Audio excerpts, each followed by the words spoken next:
हरे कृष्णा दोस्तों, एक बार फिर से स्वागत है आपका हमारे YouTube चैनल राधे श्याम पर। तो दोस्तों, आज हम लेके आए हैं आपको देवरा बाबा की समाधि स्थल पर। आप देख सकते हैं ये बिल्कुल अनसीन प्लेस है और यहाँ की शांति देखिए कितनी ज़्यादा है। आज मैं आपको दर्शन कराऊंगा देवरा बाबा की समाधि के और उनके मचान के, जहाँ पर वो बैठा करते थे और जहाँ से वो आशीर्वाद दिया करते थे। यहाँ से आप देख सकते हैं, ये अभी हम यमुना तट पर हैं और ये सामने आपके हैं वृंदावन। वृंदावन से 2 किलोमीटर दूर है देवरा बाबा का आश्रम और यमुना तट पर ही स्थित है। चलिए अब अंदर की तरफ चलते हैं, देवरा बाबा आश्रम के अंदर। और शांति देखिए कितनी ज़्यादा है यहाँ पर। अभी हम अंदर बात करेंगे, जो यहाँ के भक्त लोग हैं उनसे बातें करेंगे, पूछेंगे कि क्या है देवरा बाबा की कहानी। चलिए अब अंदर की तरफ चल रहे हैं हमने यहाँ पर रजिस्ट्रेशन होता है। यहाँ पर आपको अपनी डिटेल वगैरह देनी पड़ती है, उसके बाद आपको अंदर जाने देते हैं।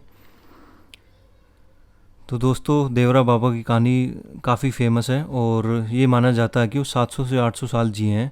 बाकी हमारे साथ आश्रम में मनीष जी हैं, उनसे हम बात करेंगे और वो आपको आश्रम के बारे में सब कुछ बताएंगे। और वृंदावन से 2 किलोमीटर दूर, अगर आप नाव से आओगे तो 2 किलोमीटर दूर है, अगर आप बाई कार आते हो तो आपको 15 किलोमीटर दूर पड़ता है आश्रम। और ये अभी आप देख रहे हो यहाँ की गौशाला, यहाँ पर 3 गौशाला है और देवरा बाबा हमेशा बोला करते थे कि गौ की सेवा करनी चाहिए। चलिए बंदर की तरफ चल रहे हैं हम।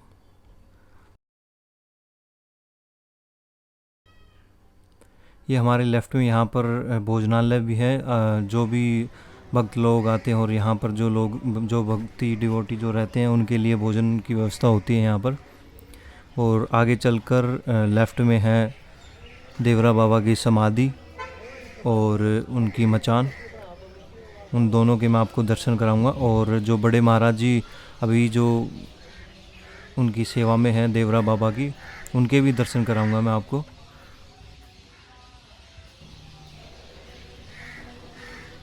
ये है मेन गेट आश्रम का, जहाँ पर उनकी समाधि है। अभी हम सामने देखेंगे देवरा बाबा का मचान, जहाँ पर वो बैठ के आशीर्वाद दिया करते थे। ये देखिए, ये लकड़ी का मचान है, यहीं पर वो बैठा करते थे। सिर्फ यमुना में जब उनको स्नान करना होता था तो ही वो नीचे उतरा करते थे।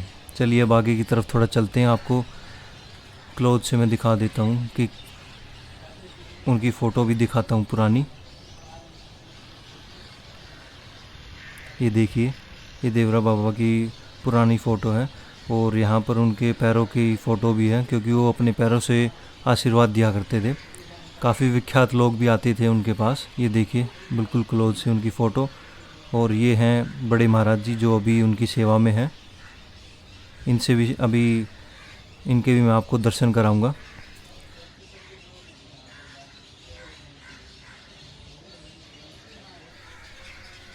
तो दोस्तों, ये कुछ और प्रतिमा है देवरा बाबा की, जहाँ पर वो हम लोगों को आशीर्वाद दे रहे हैं।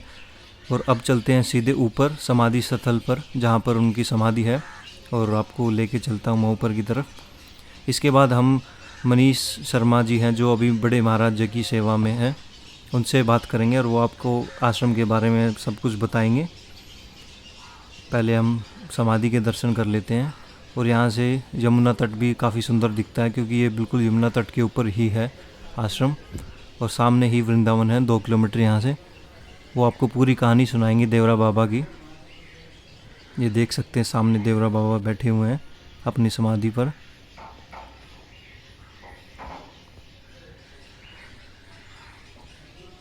अब दोस्तों चलिए, ये देखिए आप वृंदावन यहाँ से सामने से दिखता है। और अब बात करते हैं मनीष जी से।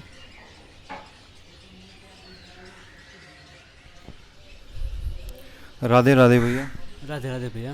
क्या नाम है आपका? मेरा नाम मनीष शर्मा है, मैं सोनीपत से हूँ। ठीक है जी। तो आप यहाँ कितने टाइम से हैं?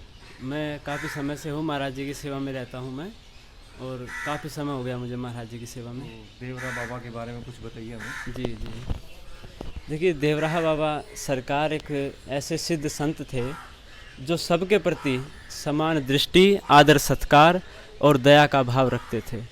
देवराहा बाबा सरकार की आयु का आज तक कोई नहीं जान पाया, ना कोई बता पाया, विज्ञान, मनोविज्ञान सब फेल हो गए थे। श्री देवराहा बाबा सरकार एक नर के रूप में साक्षात नारायण भगवान हैं, इसमें कोई संदेह नहीं है। बाबा सब भक्तों पर असीम कृपा करते हैं, असीम दया करते हैं। ये बाबा का मचान है जिस पे बैठकर बाबा भक्तों को दर्शन दिया करते थे। इसी मचान से बड़े बड़े नेता, राजनेता, राष्ट्रपति, प्रधानमंत्री यहाँ पे आके झुकते थे, बाबा को प्रणाम करते थे।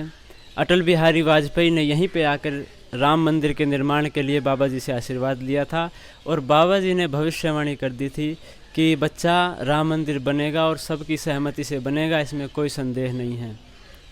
श्री देवराहा बाबा सरकार, ये बताया जाता है कि देवरिया में सरयू नदी से उत्पन्न हुए थे, प्रकट हुए थे। उनकी उत्पत्ति गर्भ से नहीं बल्कि जल से हुई है और उन्होंने समाधि भी जल में ही ली है। यमुना में से ही निकले थे और फिर यमुना में ही उन्होंने अपनी समाधि ली है। उन्होंने कब अपना चोला छोड़ा था? उन्होंने 19 जून 1990 को वो ज्योति ज्योत स्वरूप में समा गए थे। 1990 में उनकी समाधि हुई थी और तब से उनकी सेवा में रहते थे हमारे गुरुजी बड़े सरकार जी। अभी अपने निवास में साधना कर रहे हैं, वो आएंगे तो उनके भी दर्शन कीजिएगा। वे बचपन से ही उनकी सेवा में रहते थे। और थोड़ा और अभी जो महाराज जी उनके बारे में थोड़ा बताइए हमें। महाराज जी बचपन से बाबा जी की सेवा में हैं। वे भी एक सच्चे और सिद्ध संत हैं। वे अगर हमें कहीं मंदिर में दर्शन करने की आवश्यकता पड़ती है तो हम सीधे बाबा जी को प्रणाम कर लेते हैं, अपने गुरु जी को याद कर लेते हैं, तो हमें उनमें ही समस्त देवी देवताओं के दर्शन हो जाते हैं। हमारे गुरु जी सब भक्तों से मिलते हैं, सबके साथ प्रेम, दया, आदर, सत्कार से सबसे बातचीत करते हैं, सबकी समस्याएं सुनते हैं और सबको अपना आशीर्वाद देते हैं। राधे राधे। राधे राधे। मनीष जी का बहुत बहुत धन्यवाद, जिन्होंने हमें देवरा बाबा की पूरी कहानी सुनाई अच्छे से और आप तक हम अच्छे से पहुंचा पाएंगे। अभी मैं आपको दर्शन कराता हूं यमुना मैया के, और आप सभी लोग यमुना मैया को प्रणाम कीजिए अपने घर बैठ के ही। ये सामने अभी एक पक्का पुल तैयार हो जाएगा कुछ समय बाद, तो आप सीधा गाड़ी लेकर आ सकते हैं यहीं से, और सामने ही वृंदावन है। मैं अभी आपको दिखाता हूँ।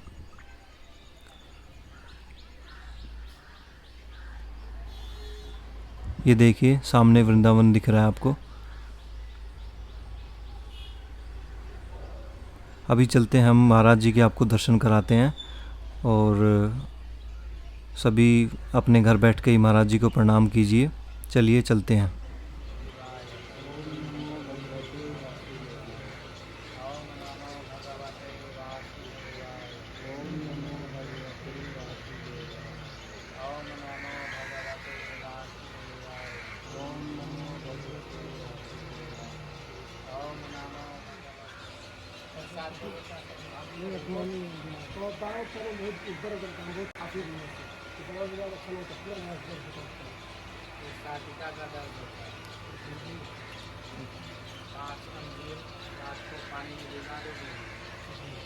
दोस्तों, ये थी देवरा बाबा की कहानी। आई होप आप लोगों को देवरा बाबा की कहानी पसंद आई होगी।